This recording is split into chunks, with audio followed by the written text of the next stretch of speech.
Hey everyone, welcome to the Advanced Drone Programming course.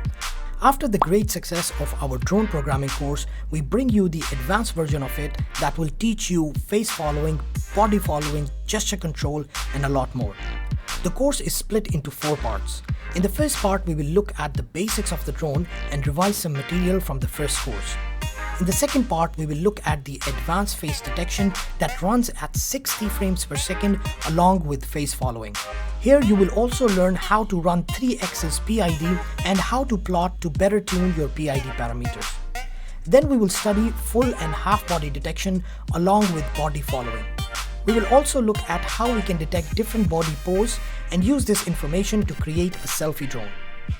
In the last part, we are going to learn hand landmark detection and how to count the number of fingers. From there, we will program the drone to correspond to our hand gestures and move the drone to a certain distance and even flip on our command. We do not like to waste time, so this course is structured in a way that provides maximum information in a reasonable amount of time.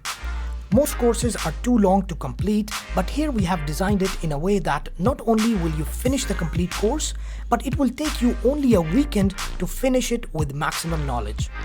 But that does not mean we will copy and paste the code.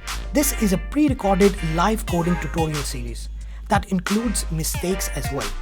So you can see what kind of issues you will encounter when programming the drone. Along with this, there is a complete section dedicated for troubleshooting. And don't worry if you're not that fluent with Python or OpenCV. This course comes with a complete Python crash course along with a Python ebook. So you can polish your Python skills as well. And our OpenCV free course on YouTube currently is the #1 OpenCV course out there. So what are you waiting for? Enroll today and let's get started.